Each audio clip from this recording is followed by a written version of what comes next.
జీవం కలిగిన దేవాది దేవుని యొక్క నామంలో మరొకసారి మీ అందరికీ శుభవందనాలు. ఎవ్రీడే విత్ జీసస్ అనే కార్యక్రమాన్ని చూస్తున్న మా క్రైస్తవ కుటుంబాలన్నింటినీ ప్రభువు దీవించి బలపరిచి ఆయన కృపలో ముందుకు నడిపింపబడును గాక. బైబిల్ గ్రంథంలో చూసినట్లయితే ఆయన ఆత్మ ఎప్పుడూ మనకు తోడై ఉంటుంది. ఆత్మ అనగా ఏం లేదు, పరిశుద్ధాత్మ దేవుడు. ఈరోజు గుర్తుంచుకొని మనం భయపడుతున్నాం కొన్నిసార్లు, అయ్యో నేను ఒంటరిగా ఉన్నాను, నాకు ఎవరూ లేరు. కొన్నిసార్లు మనం ఎగ్జామ్స్లో ఒంటరిగానే రాస్తాం, కానీ మనం చదివినవి, మనం ధ్యానం చేసినవి, మనం మెడిటేట్ చేసినవి, మనం బైహార్ట్ చేసిన ప్రతిదీ కూడా ఆ పేపర్ చూస్తున్నప్పుడు ఏం చదివావు అన్నదంతా కూడా జ్ఞాపకం వస్తుంది. అదే విధానంలో నువ్వు అందరూ ఉన్నప్పుడు, ప్రార్థన చేసినప్పుడు, నువ్వు గుర్తు వచ్చినప్పుడు, కన్నీరు కార్చినప్పుడు, అవన్నీ కూడా నువ్వు ఒంటరిగా ఉన్నప్పుడు ప్రభువు నీకు తోడుగై ఉంటాడు. అందుకే అంటాడు కదా, నువ్వు భయపడకు, జడియకు, దిగులు పడకు, ఏమి ఆలోచించుకో, దేవుని యొక్క హస్తం నీకు ఎప్పుడు తోడుగానే ఉంటుంది. ఒకసారి బైబిల్ గ్రంథం ఉన్నట్లయితే హగ్గై 2వ అధ్యాయము 5వ వచనాన్ని ధ్యానం చేసుకోవడానికి ఇష్టపడదాం ఈ ఉదయకాల సమయంలో.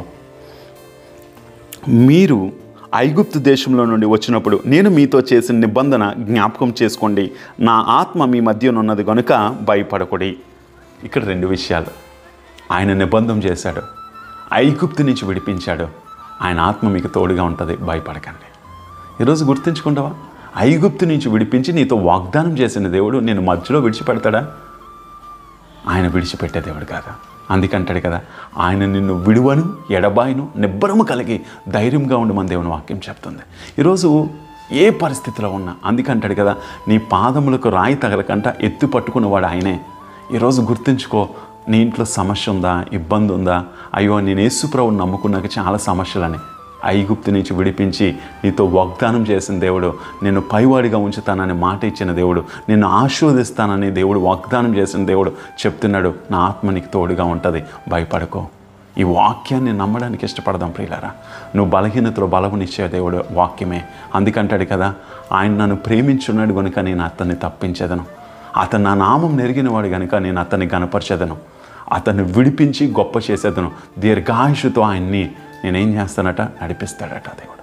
ఈరోజు మర్చిపోకు ప్రియ దేవుని సంగమా, నువ్వు ఏ పరిస్థితిలో ఉన్నా, నీ కుటుంబం బాగోపోయినా, నీ ఫైనాన్షియల్ ప్రాబ్లమ్స్ ఉన్నా, ఫ్యామిలీ ఇష్యూస్ ఉన్నా, నీ జాబులోని అనుకున్నంత స్థాయిలో ఎదగలేకపోయినా భయపడకు. నేను ఐగుప్తు నుంచి విడిపించి వాగ్దానం చేసిన దేవుడు చెప్తున్న మాట ఏంటి తెలుసా? ఈ ఉదయకాల సమయంలో నీతోటి, నీ కుటుంబంతో, నీ పిల్లలతో ఈ వాక్యం మీద చేయించి ప్రార్థించే, ప్రభా నువ్వు మాకు తోడుగా ఉన్నావు, మేము దేనికి భయపడకూడదని. ఫైనాన్షియల్ ప్రాబ్లమ్స్ అయ్యా ఆయనకి చెప్పు. మనుషులకి చెప్తే హేళన, ప్రభువుకు చెప్తే సమాధానం. గుర్తుంచుకు, ఎప్పుడు మనుషులకి నీ సమస్య చెప్పావనుకో, మనుషులకి నీకున్న ఇబ్బందులు చెప్పావనుకో, నీ ముందు అయ్యో అలాగా పాపం అని నీ ముందు చాలా మాటలు చెప్తారు, కానీ వెనక్కి వెళ్ళిపోయాక నీ గురించి తక్కువగా మాట్లాడతారు. అదే ప్రభు సన్నిధిలో మోకరించి, అయ్యా నా భర్తకు బాగోలేదు, అయ్యా నా భార్యకు బాగోలేదు, నా కుటుంబంలో ఆర్థిక ఇబ్బందులు, పిల్లలకు బాగోలేదు అని ప్రభు సన్నిధిలో ఒంటరిగా మోకరించి ప్రార్థన చేస్తే ఆయన నీ ప్రార్థన ఆలకించి నిన్ను ఐగుప్తు నుంచి విడిపించి, నడిపించి, బలపరిచి వాగ్దానం చేసిన దేవుడు నేను సమస్య నుంచి చేపట్టుకొని లేవనెత్తుతాడు. ఒక మాట జ్ఞాపకం చేసుకో, ఈ ఉదయకాల సమయంలో పేతురు మునిగిపోతున్నప్పుడు ప్రభువా నన్ను రక్షించు అంటే చేపట్టుకొని లేవనెత్తలేదా? యోన వ్యతిరేక దిశలో వెళ్ళినప్పటికీ, నినివేకి వెళ్ళమంటే దేవుడు తర్షీసుకు వెళ్ళిపోయినప్పటికీ ఆయన చేప కలుపులో ఉన్నప్పుడు ప్రార్థన చేస్తే దేవుడు రక్షించి మరలా ఆ యొక్క నినివే పట్టణంలోని చేపకు ఆజ్ఞాపించలేదా?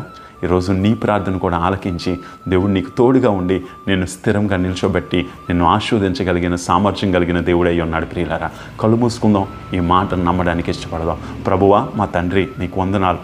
ఎవరెవరైతే ఈ కార్యక్రమాన్ని చూస్తున్నారో దీవించు, ప్రత్యేకంగా వాళ్ళు ఏ పరిస్థితిలో ఉన్నా విడిపించి నడిపించమన్నాడు. కుటుంబాల మీద క్షేమం ఉండును గాక, పిల్లల మీద, కుటుంబాల మీద, కుటుంబ వ్యవస్థల మీద నీ దక్షిణాస్తం ఉంచి నడిపించి బలపరచమని, ఈరోజంతా కూడా నీ కృపలో ముందుకు వెళ్ళడానికి సహాయం దయచేయమని యేసుక్రీస్తు సర్వశక్తి కలిగిన నామంలో అడిగి వేడుకొంచున్నాము తండ్రి, ఆమేన్. God bless you. దేవుడు మనందరినీ దీవించును గాక.